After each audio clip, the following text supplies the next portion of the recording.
Welcome, everybody, to the next edition of the Stay on Course podcast. Today, I am joined by Jeff Willinger, a global recognized digital transformation leader, Microsoft MVP, and one of the top voices in enterprise collaboration in the future of work. With over 2 decades of experience helping organizations build smarter, more connected digital workplaces, Jeff builds a powerful perspective on how technology and human experience come together to drive real impact. And in this episode, we're going to unpack how trust is built at the intersection of innovation, relationships, and real business results. Jeff Willinger shares how simplifying complexity, proving value, and creating momentum are the keys to turning ideas into action and conversations into closed deals. Welcome, Jeff, to the Stay on Course podcast. It is great to be here, Julie, and I hope I live up to that amazing intro. I think we're going to have a really fun conversation today. I'm very excited about this. Jeff, it's been a long time coming. We've been wanting to do this for a while. At least 6 months to a year. So great to be on today, Julie. You're one of my favorite people. And as an avid listener to your podcast, I was excited to finally get the invitation. Wink, Yes. wink. Wink, wink. Here we are. Jeff, before I get started, we always ask, what is your favorite food? It's not an easy question for me, Julie. I'm a native New Yorker that loves seafood. So the initial answer would be like, if I'm in a rush, I grab a slice of pizza. You know, it's very hard to mess up pizza, especially if you're from New York. It's hard to mess it up. But if I have time and I could sit down, without any doubt, number one, drum roll please, would be king crab. King crab with lots of drawn butter and lots of lemon. Yes. I'm a big seafood fan. I have to admit it. Seafood is my favorite food as well.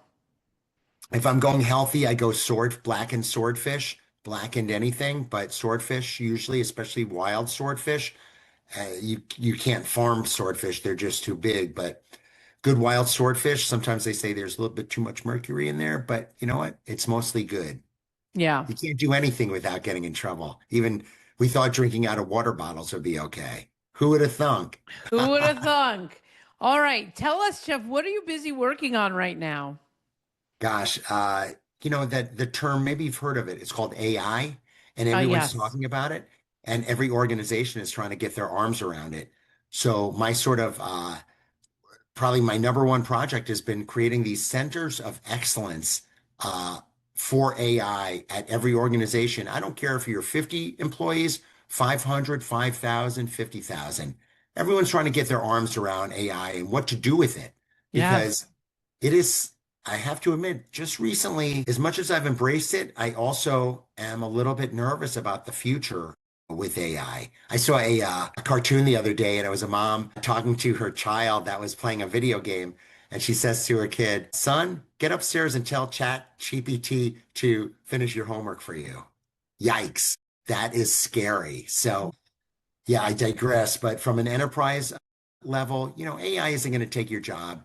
AI, the companies that don't embrace it, they're going to be, you know, the Blockbusters of the world, the Toys R Us of the world that don't stay up on things. Yeah. And as a leader too, if they're not staying up on it, I can imagine that those are the people that will be not needed in the future. But Jeff, tell us, we won't even go there. Jeff, let's not go there, but let's talk about your superpower. What is your superpower, Jeff? You know, besides being able to play pickleball for 3 hours while taking 2 conference calls, oops, hopefully my boss isn't listening to this. I always equate what I do for business to the great one, Wayne Gretzky. And Wayne Gretzky, if you've ever seen him in person, he's not a very big guy, actually kind of small in stature. But Wayne Gretzky, the all-time greatest goal scorer in the NHL, they'd say, why are you so good, Wayne? And he said one reason. Everyone goes to where the puck is, and I go to where the puck is going to be. And that's the way I am as far as business go. I spot opportunities before the market even realizes that they exist. And I help teams move fast enough to own them. And when I think about that, I think about the Microsoft ecosystem, which is the ecosystem that I play in. Copilot, SharePoint, which is usually the the bane of most organizations exists. I make SharePoint sing. I make AI sing. I make it complement your organization. I'm that gap between the business side and the IT side and solve real business problems on a regular basis. That's my business superpower, truly. Mm, I love that. I love that. And, many people don't know this about me, but I spent a lot of years in that same space working as an IT liaison, basically, but on the business side. And really, when the intranets came to big pharma, I did a lot of work translating what IT was doing to the business and back and forth. So I know what that's like. It's a very interesting place to be. But we are going to be talking about the trust advantage and how leaders turn complexity into confidence. Where do you want to start this conversation today, Jeff? Gosh, Julie, when I think about clarity is one of my favorite words in the English language, probably my second favorite. Accountability is the first one. And when I think about clarity over complexity, I think if they don't understand it, they won't buy it.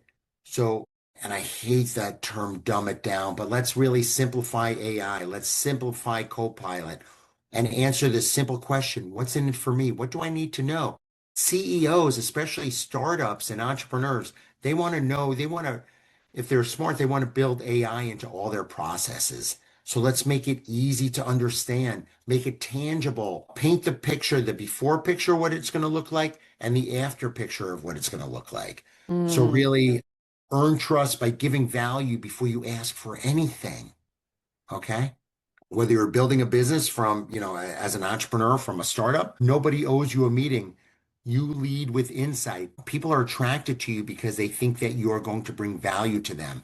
So that's what I do every day when I have the opportunity is really bring that value, bring value, bring value. And if you always bring value, you're always going to have a job and you're always going to have a client. Yeah. Jeff, I need to ask a question. I need you to tell us about Uh-oh. this is a technical question. Because you said Copilot, I right now I'm stuck on, well, I started with ChatGPT and then I moved to Claude and now I want to learn like what is Copilot going to do that the other two won't?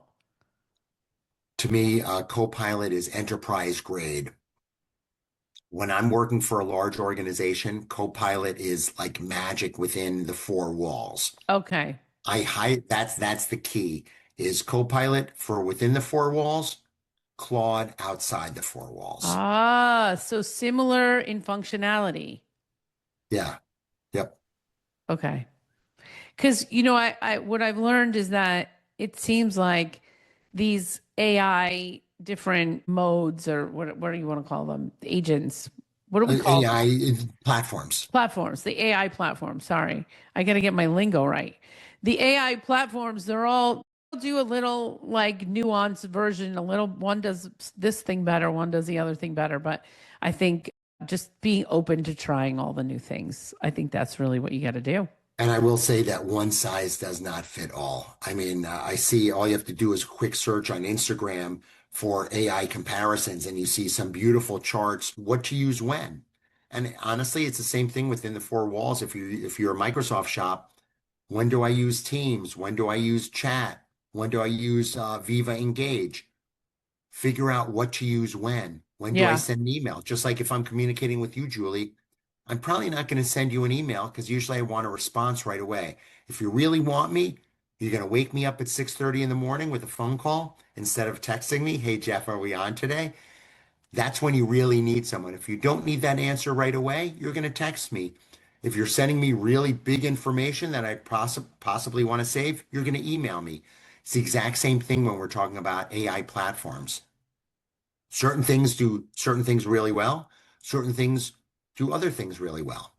Yeah. Awesome. So what is the next ingredient? So proof over promise. And what I mean by that, everyone's talking about how AI is going to transform your business. But guess what? Again, the proof is in the pudding, right? It's the getting those quick wins. When I used to train people how to run marathons, we'd run 1 mile, 2 miles, 3 miles, and slug our way through 26.2. It's the exact same thing when we're bringing AI into an organization. Make it tangible, fast.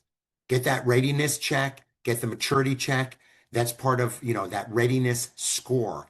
At my organization, Turn Digital, that's what we do is we look at organizations and give them a readiness score. You can't just plug it in and expect there's going to be adoption. Let's talk to the end users, find out what they're using and how we could actually enhance that, right? Everyone's interested in it, but show them what their world looks like before and what it looks like after. Again, Yeah. This yeah. is so good. You know, I did have a coaching session this morning where I was working using Claude, and the person I was working with had a big thing to do, like a big thing to do. And I showed this person how to take what she needed to do to the end result. And so fast were we able to come up with the answer for this client. I think that's the power. It's like once you show somebody that, Jeff, once you show them how to do it, you can't unsee it.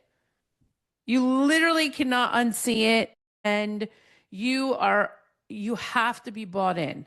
There's no way for you not to like get excited about what just happened in 10 minutes.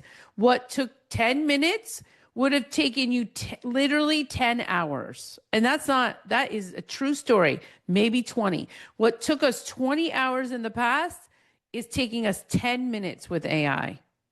And you cannot unsee that productivity. Yeah, yeah. I mean, if they can't see themselves in the future you're describing, they won't move. So, to your point, let's, everyone's using AI, but let's really use it to solve some business problems. Yeah. And you just go through their to-do list, literally. Like, tell me what's on your list. Tell me what you have on your list and let's fix that stuff. Yeah. I So, mean, that actually leads me to sort of my third ingredient, if you will, is reduce risk at every step. As an entrepreneur, every deal is really a risk decision, believe it or not. So when I think about that, I think of breaking these big decisions into small, digestible, small bites, if you will, safe steps. I'm a big pilot, proof of concept guy. So pilot, proof of concept. Let's get the use case, expand it, right? My job isn't to push a deal through, it's to make saying yes feel safe. Everyone, Julie, we're in this sort of crazy world now. It's crazy. People are playing that game, cover your you know what, right? So let's make it easy for them to cover their you know what and really show them the proof is in the pudding. Let's not just talk about it. Let's show them the use yeah, case. So once they see what it is, it's a no-brainer. exactly. You know, I can imagine in big organization this gets a little wonky because if I can basically put this information into chat or wherever and get this beautiful piece of work that comes out of it, I could just see like somebody saying, well, what do we need you for? You know? Exactly. Well, again, if I'm doing that, I'm constantly thinking where I'm going to bring value, where I'm going to fit into that. Because guess what? Everywhere you look nowadays, Julie, everyone's talking about humanizing AI, humanizing AI. Well, guess what? We're the humans. Bring value wherever you go. And to my point earlier, you're always going to have a job. You're always going to feel like you're needed. I'm thinking of there are a bunch of different industries where we're always going to need people. People are talking about in the future, baseball is going to be all robots. They're already talking about eliminating umpires by having an AI robot behind there calling strikes and balls and calling Wow. safer out at first base. You would think an umpire in a baseball game would be invaluable. How can you argue with a robot? I'm a robot and you're a human. I don't know. It's interesting to see what the future is. Yikes. It's Yikes. interesting to see the future because now I'm on the other side, Jeff, and I work for myself. And I'm just going back as we're talking to kind of imagine myself in the old environment that I was in and thinking about the culture that was there and the culture now that is needed within an organization to actually adopt this. Now I clearly see that there needs to be work. There needs work needs to be done. So what is it? Have you heard any word on the street? Like, what are companies doing to help their people adopt this AI transformation? I'd say the most popular thing, and again, that's the biggest, like, what do we do now? Having office hours, having mandatory training sessions. I'm running over to Maryland to train, a large healthcare provider, having prompt hackathons. Prompt was the word of the year for me last year. It's going to be the word of the year for me this year because having the right prompts, which is a fancy way to ask a good question so that you get the results that you want. It's the exact same thing when you're searching something on Google or Bing. If you Yeah. don't ask the right search parameters, you're going to get, poop in, poop out. It's the exact same thing with AI. If they don't know who you are, they're not going to do it. So I do recommend that people invest in one of the AI platforms, get the Pro edition, probably $25 a month. Sometimes I'll give you a deal if you pay for the whole year in advance. It's worth the money because there's nothing worse than you're in the middle of maybe putting together a PowerPoint or answers for an interview that you might be going on, and all of a sudden it stops. Hey, you have to wait for another 2 hours to get your next answer. Yikes. Just, the good stuff costs a little bit of money. Not that much, but Yeah. it's worth it. I just think about the new skill set that we need, really, as we move into this next phase of life here. And to me, it is, what you said before, like the intuition of knowing what's coming before it's coming. It's using your intuition, it's using your critical thinking skills, and it's becoming a creator, by the way. So I think that the people that are already have this skill set and they're really good at it are going to just crush it with AI. Right. I mean, at the end of the day, people don't just buy AI. They buy confidence that the answers that you're getting back are actually going to make a huge business difference. Confidence that you understand their business and that you could simplify the path forward and that you'll actually get them there. I mean, as a consultant, that's what my job is at the end of the day is really to do that. From an entrepreneurial angle, it's really not that different. You realize pretty quickly that people really aren't buying your solution. They're buying your conviction and your clarity to our point earlier and your ability to really de-risk the decision, right? In our lives, we want to cut out the risk. We don't think about it, but everything we do, whether we're driving or whether we're replying to an email, you want to make sure that you're obviously politically correct, but we always want to kind of do the right thing. So if you don't do these things consistently, you don't really close deals. They actually close themselves. I Mm, mean, this healthcare provider I'm talking to, she's got so much confidence that I'm going to knock it out of the park for them. It's a no-brainer. yeah. I mean, I love that Copilot stays in the four walls. I think one of the things that people have been talking about is the confidential part of this, because when we're using ChatGPT or Claude, who knows who could see that information? Right. But if it's Copilot, it's in the four walls and it stays confidential. So I'm talking about the Enterprise Edition. You can buy Copilot as a solopreneur yourself, Julie, and it's a completely different experience than if you're buying it for the Enterprise. In the Enterprise, the search experience is completely different. In the Enterprise, I'm searching for documents. I'm trying to find experts in the organization. Hopefully, you could find Nice. them anyway, but a lot of times you can't. So using Copilot and something called Azure Active Directory, that's a Microsoft product, you're going to be able to know, all right, Julie is our entrepreneur, our resident entrepreneur, and she knows a lot about, fill in the blank. Nice. That's so cool. I love to learn what is going on back in the four walls. I do. Yeah. Because I come from that world, and on this side, we get to do whatever we want, right? We get to try and play. And I've been using Chat GPT. I don't know. It's like 2 years. When did it come out? I feel like I started. It's been out for a while, just mainstream about a year and a half ago. Yeah, I think definitely started with it when it came out. So I guess I was an early adopter, Jeff. You probably were. I mean, when we think back to the three ingredients in action, if you will, right? Proof over promise. Uh, clarity over complexity. Show them exactly what day one and day 30 would look like with no fluff. Number two, proof over promise. Run that quick pilot with a small group. Users get real results within 2 weeks, have measurable savings, because that's what we're trying to do at the end of the day. We want to save money and be more efficient. Yeah. And then momentum over meetings. Every conversation ended with a next step, an assessment, a pilot, whatever it is, expansion, no stalls.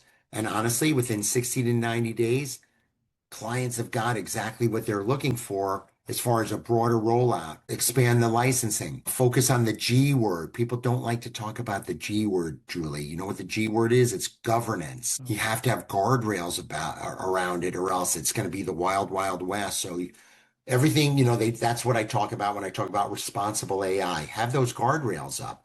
You don't want it over governed that you can't use it, but you also want it to be so that people could expand their wings. I love this. Jeff, what else do you want our audience to know about what you're doing and AI? Yeah, you know what? To be honest with you, that's the shift that I focus on. Shift happens, as they say, taking AI from a conversation to a capability to something that's actually driving the business. Yikes, that's a scary phrase, but every organization, I don't care if you're a roofing company, or you're a lumber company, or you're a small manufacturer or mid-sized manufacturer, health and life sciences, it doesn't matter. Build AI into all your processes.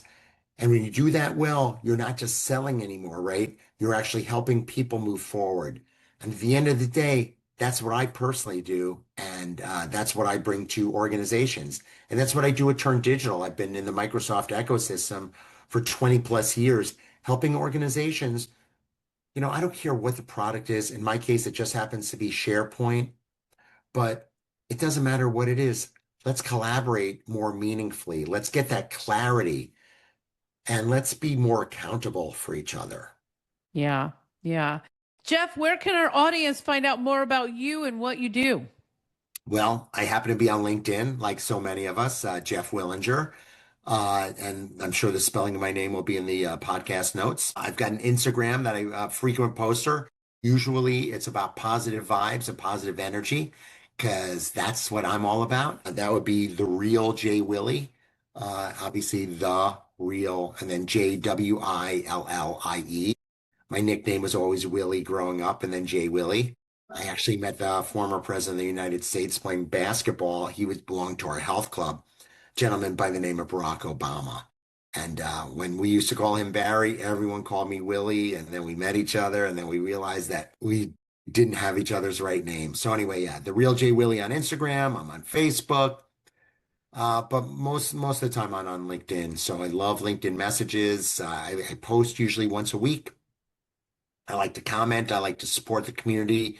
I'm definitely a big proponent of the SharePoint community. And gosh, once in a while you'll find me on one of your 7 a.m. Pacific / 10 a.m. East Coast calls. Yes, yes. We have a lot of fun on those calls. Well, Jeff, thank you so much for being a guest on the Stay on Course podcast. Thanks, Julie.